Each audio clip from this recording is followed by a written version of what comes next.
हर महादेव। शिव गुरु के चरणों में प्रणाम, माँ पार्वती के चरणों में प्रणाम। हे गुरु भाई बहन, आज मैं फिर एक बहुत सुंदर कथा लेके आया हूँ, जिसे आप ध्यान से सुनिए और समझिएगा। एक बार कैलाश पर्वत पर भगवान शिव और माँ पार्वती दोनों आपस में बातें कर रहे थे। उसी समय माँ पार्वती भगवान शिव से पूछे, हे स्वामी, आपको पृथ्वी लोक पर कैसे कैसे भक्त रहते हैं, जरा उनमें से कुछ का मुझे दर्शन कराएं। भगवान शिव बोले कि पृथ्वी लोक पर बहुत सारे भक्त हैं मेरे, बहुत शिष्य हैं, शिष्यां हैं। उनमें से देखो एक बुढ़िया माई को ही ले लो।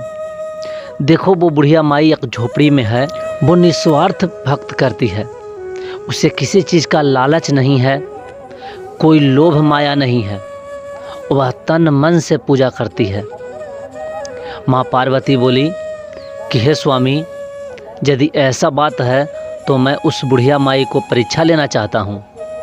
शिव बोले कि हे पार्वती, अपने भक्त को परीक्षा नहीं लेना चाहिए।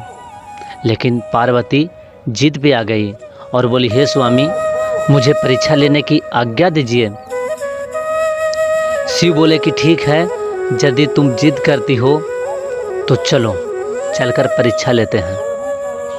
वह बुढ़िया माई हर सोमवार को मंदिर जाना नहीं भूलती थी।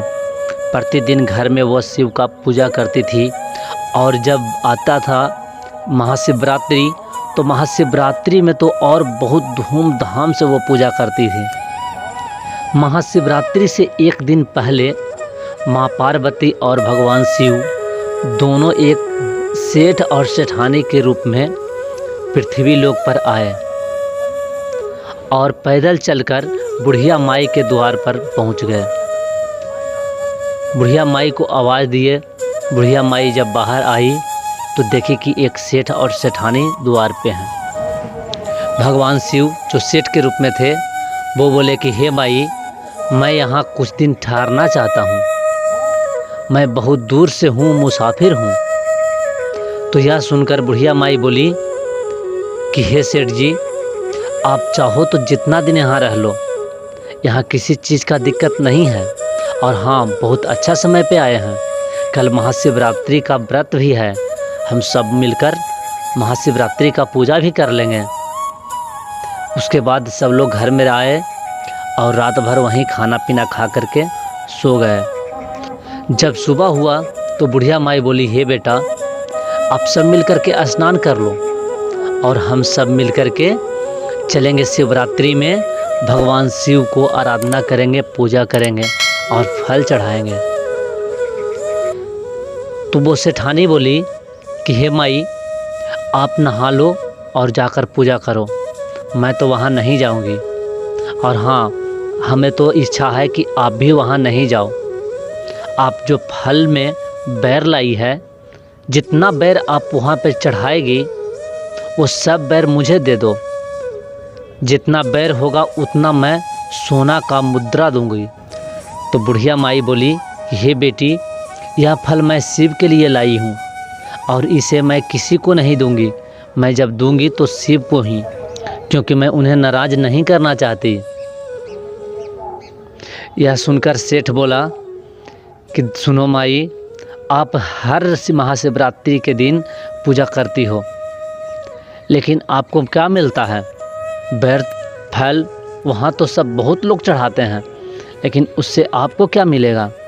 आप यहाँ लो, ये देखो 3 बक्सा है, तीनों बक्सा में सोना चांदी भरा हुआ है। तीनों बक्सा को आप रख लो और ये सब फल मुझे दे दो। बुढ़िया माई गुस्सा हो गई और बोली कि तुम शिव से बराबरी करते हो, तुम्हें ऐसा करने का साहस कैसे हुआ? तुम चाहे दुनिया के जितना सारी दौलत हो सब मुझे दे दो, लेकिन फिर भी मैं ये फल तुम्हें नहीं दे सकती। यह बात सुन करके वो सेठ और सेठानी अपने रूप में आ गए, यानी कि शिव और पार्वती अपने रूप में पहुंच गए। उसके बाद बोले कि हे माई, आप तो मुझे ये बैर दे दो। बुढ़िया माई वह रूप देख करके चकित हो गई और उनके चरणों में गिर पड़ी। बोली कि हे प्रभु, आपको इस महाशिवरात्रि के दिन दर्शन पाकर खुश हो गई, आप इस दिन दर्शन दे दिए, ये मेरे लिए सबसे बड़ी चीज़ है। तो शिव बोले कि ये 3 जो बक्सा है, ये तीनों बक्सा में सोना चांदी भरा हुआ है, आप इसे रख लो और चाहो तो कुछ मांग सकती हो।